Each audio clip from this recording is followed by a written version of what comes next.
यौम अरफा की फजीलत और रोज़ा अरफा। अस्सलामुअलैकुम वरहमतुल्लाहि वबरकातुहू। खुशामदीद आपका हमारी जुल्हिज्जा स्पेशल सीरीज में। आज हमारी एपिसोड 5 है, जिसमें हम जानेंगे यौम अरफा की फजीलत क्या है, रोज़ा अरफा की अहमियत क्या है और वो कौन सी बशारत है जो इस दिन को साल के अजीम तरीन दिनों में शामिल करती है। अगर आप चाहते हैं कि इस जुल्हिज्जा आप अल्लाह के करीब हों और इन मुबारक दिनों से भरपूर फायदा उठाएं, तो इस वीडियो को आखिर तक जरूर देखिए। यौम अरफा क्या है? यौम अरफा जुल्हिज्जा की 9 तारीख को कहा जाता है। ये वो अजीम दिन है जिस दिन हुज्जाज कराम मैदान अरफात में जमा होते हैं और अल्लाह ताला की हुजूर दुआ, इस्तिग़फार और इबादत में मशगूल रहते हैं। इस दिन को इस्लाम में बहुत बुलंद मकाम हासिल है। कुरान मजीद में यौम अरफा अल्लाह ताला फरमाता है, अल यौमा अकमलतु लकुम दीनकुम व अतममतु अलैकुम निअमती व रदीतु लकुमुल इस्लाम दीना।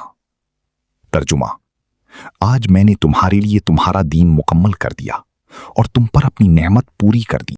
यौम अरफा की सबसे बड़ी फजीलत, नबी करीम सल्लल्लाहु अलैहि वसल्लम ने फरमाया, अल्लाह ताला यौम अरफा के दिन से ज्यादा किसी दिन अपने बंदों को जहन्नम से आजाद नहीं करता। सही मुस्लिम हदीस 1348। सुभान अल्लाह। सोचें, वो दिन जिसमें अल्लाह ताला लाखों बंदों की मग़फ़िरत फरमाता है और उन पर अपनी रहमत नाजिल करता है। यौम अरफा दुआ का दिन। रसूलुल्लाह सल्लल्लाहु अलैहि वसल्लम ने फरमाया, सबसे बेहतरीन दुआ यौम अरफा की दुआ है। जामिया तिर्मिज़ी हदीस 3585 हसन। और आप सल्लल्लाहु अलैहि वसल्लम ने फरमाया कि इस दिन ये कलिमात कसरत से पढ़ने चाहिए। ला इलाहा इल्लल्लाहु वहदहु ला शरीका लह, लहुल मुल्कु व लहुल हम्दु व हुवा अला कुल्लि शैइन क़दीर। जामिया तिर्मिज़ी हदीस 3585। रोज़ा अरफा की फजीलत। अगर कोई शख्स हज पर ना हो तो उसके लिए रोज़ा अरफा रखना बहुत अजीम अमल है। रसूलुल्लाह सल्लल्लाहु अलैहि वसल्लम ने फरमाया, मुझे अल्लाह ताला से उम्मीद है कि अरफा के दिन का रोज़ा गुज़श्ता 1 साल और आने वाले 1 साल के गुनाहों का कफ़ारा बन जाएगा। सही मुस्लिम हदीस 1162। यानी सिर्फ 1 दिन का रोज़ा और अल्लाह ताला 2 साल के सगीरा गुनाहों की माफ़ी अता फरमा देता है। उस दिन हमें क्या करना चाहिए?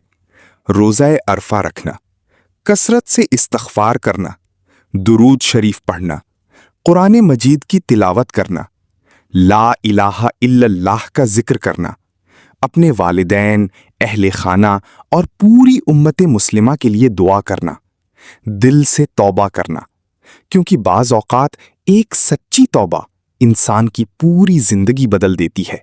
जरा सोचें, अगर अल्लाह ताला एक दिन में इतनी मग़फ़िरत अता फरमा रहा है, अगर एक दिन का रोज़ा 2 साल के गुनाहों का कफ़ारा बन सकता है, अगर इस दिन की दुआ सबसे अफजल दुआ है, तो क्या हमें ये दिन गफलत में गुजार देना चाहिए या फिर इस दिन को अपनी जिंदगी का बेहतरीन दिन बनाने की कोशिश करनी चाहिए? अल्लाह ताला हमें यौम अरफा की कद्र करने, उस दिन रोज़ा रखने, दुआ करने और अपनी मग़फ़िरत करवाने की तौफ़ीक़ अता फरमाए। आमीन या रब्बल आलमीन। मज़ीद इल्मी मालूमात के लिए हमारे चैनल को ज़रूर सब्सक्राइब करें ताकि आप कोई भी इस्लामी मालूमात मिस ना करें। अगली किस्त में हम आपको बताएंगे कि कुर्बानी की असल रूह क्या है, सिर्फ जानवर ज़बह करना या इससे बढ़कर भी कुछ। इंशाअल्लाह अगली वीडियो में हम इसी मौजू पर बात करेंगे। तब तक के लिए अपना और अपने अहले खाना का ख्याल रखें। अस्सलामु अलैकुम वरहमतुल्लाहि वबरकातुहू।